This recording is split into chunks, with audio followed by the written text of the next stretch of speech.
नमस्कार, आप देख रहे हैं आपका अपना चैनल लोकमंच न्यूज और मैं हूं आपके साथ सत्यम गौर। अलीगढ़ के तहसील इगलास के गांव साथनी में ट्रैक्टर ट्रॉली अनियंत्रित होकर बम्बे में जा गिरा है, जिसमें ट्रैक्टर चालक और एक मजदूर की मौके पर ही मौत हो गई है। सूचना मिलते ही मौके पर इगलास कोतवाली पुलिस ने जेसीबी के माध्यम से इस ट्रैक्टर ट्रॉली को बाहर निकाला है। इसके साथ ही शवों को कब्जे में लेकर पोस्टमार्टम के लिए भेज दिया है और इस पूरी खबर से मृतकों के परिजनों में कोहराम मच गया है।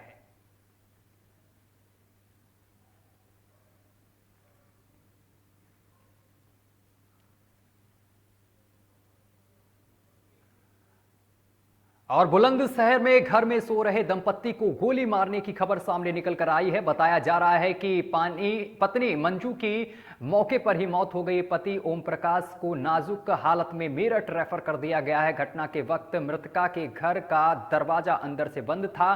पुलिस ने मृतका के बेटे को हिरासत में ले लिया है। संपत्ति को लेकर परिवार में विवाद बताया जा रहा है और फोरेंसिक टीम को मौके पर बुलाया गया है। गहन जांच पड़ताल शुरू कर दी गई है। मामला बुलंदशहर के खुर्जा नगर कोतवाली की जंक्शन चौकी क्षेत्र के विमला नगर का बताया जा रहा है।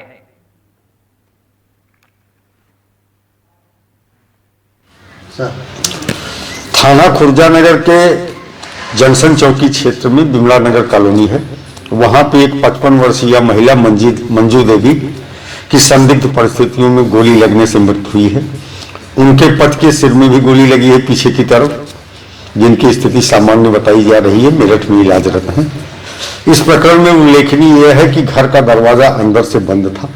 कोई भी व्यक्ति अंदर से बाहर या बाहर से अंदर आने का कोई साक्ष्य नहीं है।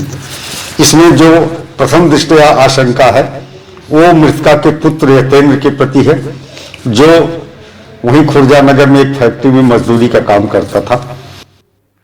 और उधर गाजियाबाद में नगर कोतवाली क्षेत्र के इस्लाम नगर में पत्नी ने पति को धारदार हथियार से घायल कर दिया है। आपसी विवाद के बाद पति पर धारदार हथियार से हमला किया है। युवक के गले और हाथ पर चोटों के निशान हैं। वहीं पीड़ित शकील जिला एमएमजी अस्पताल में भर्ती है और बताया जा रहा है कि दोनों की यहां पर शादी के बाद से ही यहां पर लड़ाई चल रही थी और 3 महीने बाद पति के भाई की मौत हो जाने पर महिला ससुराल आई थी। सुबह जब नमाज के बाद पहुंचा, नमाज के बाद निकला तो बाहर शोर हो रहा था। मैं घर से दूर रहता हूँ। मैं जब गली में गया तो पता लगा कि इनकी शकील भाई की अहलिया ने इनके घर साथ वारदात कर दी है। इनके गले पे छुरी मार दी और हाथों में लगी, दोनों हाथों में। मैं सुनकर घटना को घर पहुंचा, देखा तो शकील भाई के गले पे पट्टी बंधी हुई थी और दोनों हाथों पट्टी बंधी हुई थी। अच्छा, फिर इन्हें कहाँ भर्ती करा? कैसे इन्हें एमएमजी में भर्ती करा है। तो विवाद कैसे हुआ था? इनकी पहली पत्नी है? दूसरी पत्नी? ये इनकी दूसरी पत्नी है। पहली पत्नी तो इनकी फौत हो गई, इंतकाल हो गया उनका। कितने बच्चे? और सीधा जौनपुर चलते हैं। जौनपुर से इस वक्त की अहम खबर सामने निकल कर आ रही है। बीजेपी सांसद मनोज तिवारी मंच पर पहुंचे और जनसभा को संबोधित किया है। कार्यकर्ताओं ने मनोज तिवारी का यहां पर स्वागत किया है। बड़ी खबर आपको बता रहे हैं। मनोज तिवारी ने जोश भरा है कार्यकर्ताओं में।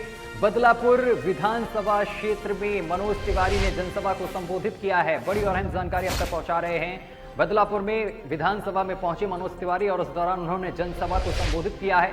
बीजेपी प्रत्याशी रमेश चंद्र मिश्र के लिए मनोज तिवारी ने जनता से वोट मांगे हैं। तो ये तस्वीरें हम आपको दिखा रहे हैं। जब मनोज तिवारी वहां पर पहुंचे तो पूरा पंडाल यहां पर लबालब तरीके से भरा था कार्यकर्ताओं से और ये तस्वीरें हम आपको दिखा रहे हैं, जहां पर कार्यकर्ताओं में भारी यहां पर उत्साह देखने को मिला जब मनोज तिवारी वहां पर पहुंचे और मनोज तिवारी ने यहां पर प्रत्याशी के पक्ष में जनता से वोट की अपील की है।